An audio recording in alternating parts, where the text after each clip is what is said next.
A once cheerful girl in a village of disease. She found a cursed watch that made her immune to the disease. But there's a drawback! She's corrupted! So then she was accused of witchcraft, but then she was saved. And that's the end of that story. So many questions.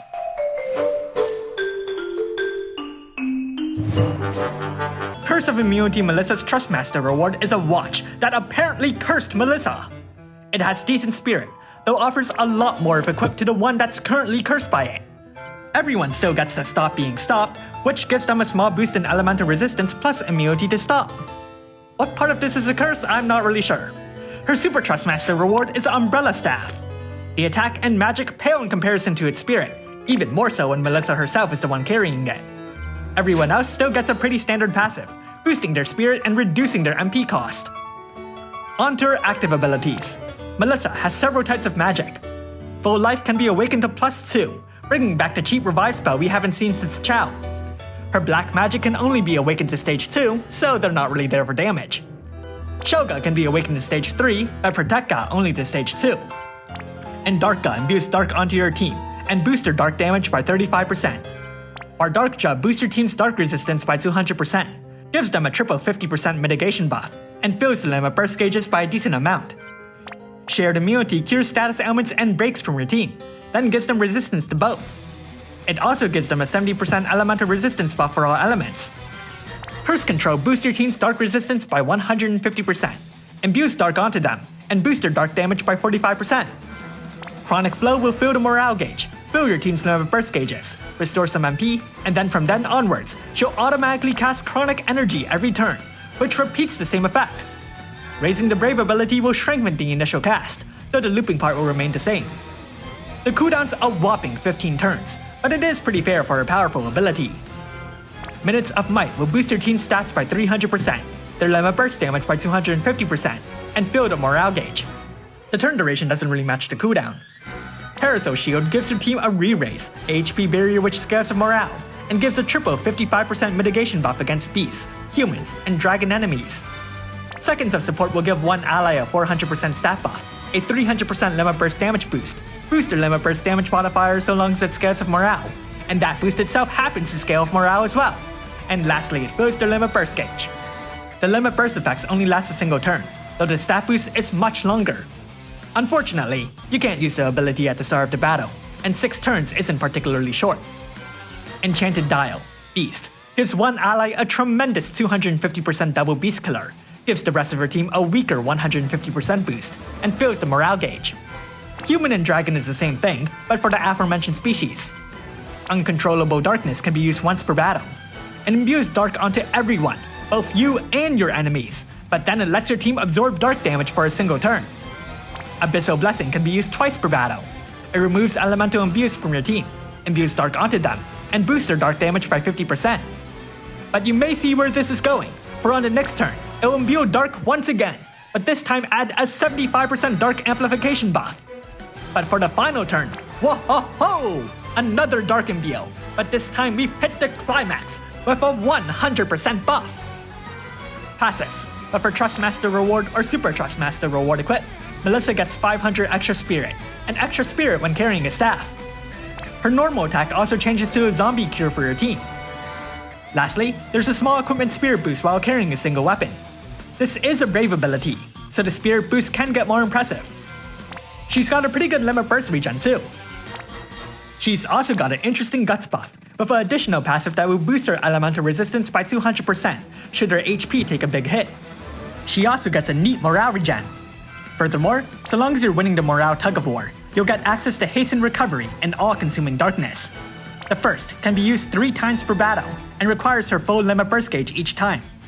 In return, it'll decrease the effect duration of breaks, imperos, and healing demerits afflicted on your team for 5 turns. It'll also straight up remove breaks, give them resistance to breaks, and boost their elemental resistance by 100%. The latter can only be used once per battle. It'll cast a healing demerit on your enemy, cutting their heals in half. It also imbues Dark onto everyone, and lets your team absorb Dark damage, but this time for 3 turns instead of 1. It also boosts your team's Dark damage by 60%. At EX +2 she gets the Nick of Time.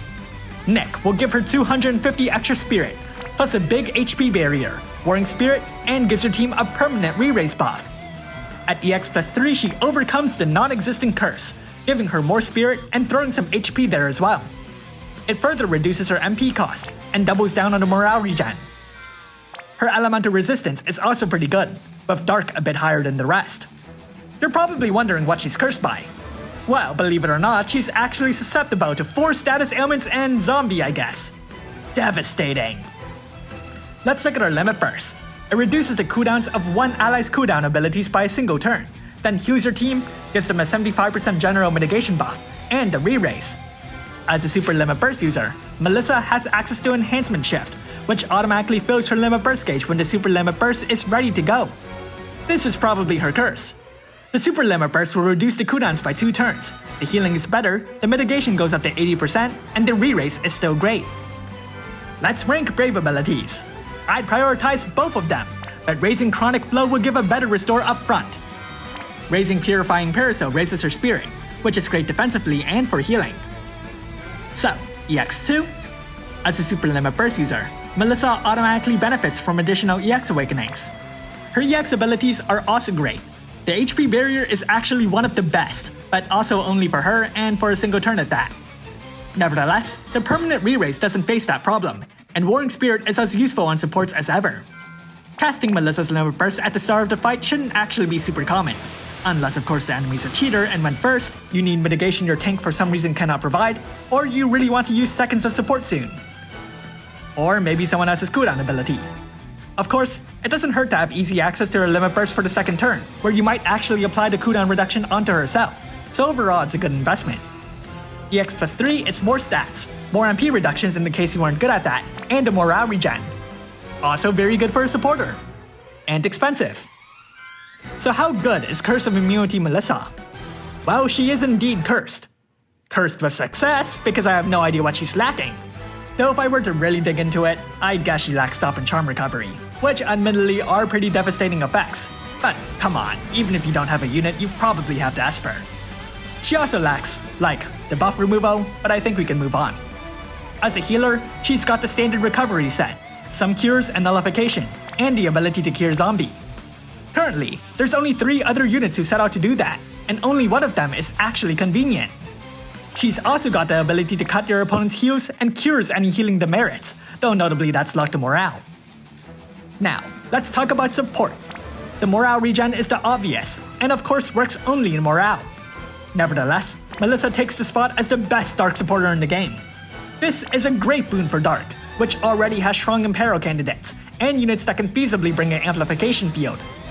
Admittedly, the units of Dark Imperil fields amount to 2, and aren't as stellar as, say, Lightning or Earth, though I'd say it competes pretty well with Ice. Melissa isn't just great as a Dark offensive support either, as she's able to provide powerful defenses against Dark, from big numbers to flat out absorbing it, and she can do the latter more often in morale fights. She's also got elemental resistance for the other elements, though unless you're in morale, it's just a cool 70%. Speaking of defensive support, her mitigation buffs are also surprisingly strong. 75% is just what's expected from a magic tank, but there are surprisingly few tanks who can actually apply 80% general mitigation buffs without any caveats. Of course, this works even better when she's fighting alongside a physical tank, who might lack the magic defenses. And guess who's a unit that complements her pretty well? That's right, almost every flexible damage dealer. Speaking of which, at this time we pretty much have to consider leader skills. Melissa is obviously integral to Dark teams, but the issue is, there aren't too many Dark units whose limit bursts will scale off morale. That doesn't mean the number is 0. Lilith aside, there's also Ibarra and Oliveira, both whose limit bursts will actually multiply Melissa's boost. But the reason this is important to consider is the heavy emphasis on leader skills and categorical tags. For example, the massive boost Noctio brings to the table for pure Dark is far beyond that which flexible Dark can keep up with. Nevertheless, I'm sure more Dark morale units will eventually be added, but it'll still take time. So let's go back to talking about Melissa. We've covered healing support and elemental support, but believe it or not, we're still not done. In terms of killer support, Melissa follows Sylvie's strong template. Big bonus for one person, nice bonus for everyone else. In Melissa's case, she covers beasts, humans, and dragons. 250 beasts is the only one that's actually new, as 250 human was introduced by Ahana, and 250 Dragon throws Rosa into the mix. Nevertheless, Melissa's killers are very much superior to theirs. Not to mention with her role assignments, she can potentially equip additional accessories for extra support.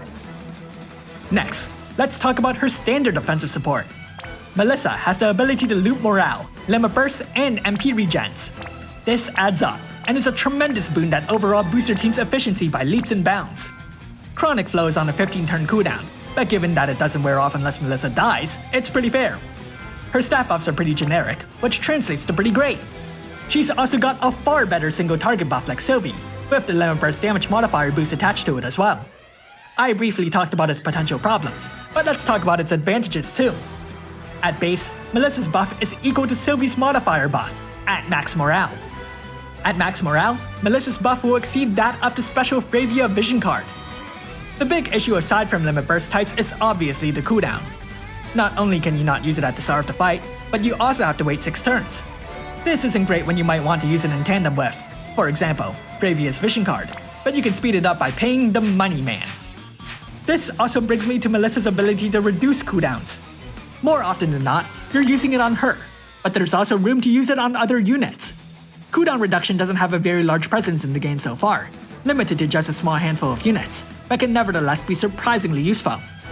This greatly depends on the player though, so it's most certainly a case-by-case basis. Nevertheless, Melissa's limit bursts are pretty powerful, and if not much demand for equipment as a supporter, there's a lot of room to make it easy to spam. Overall, despite some playstyle drawbacks, Melissa is a very powerful unit. Her great support is well balanced and has many possibilities for shutdown tactics too. In all honesty, I feel like calling her balanced is a problem, given that the balance applies to like 2 abilities, and everything else shouldn't have a problem so long as she doesn't die. Thanks for watching, and if you liked this video, leave a like and subscribe. Comment below if you summon Curse of Immunity Melissa. I have no idea who she is, where she came from, or what motivates her, but you know what? I have too much lapis.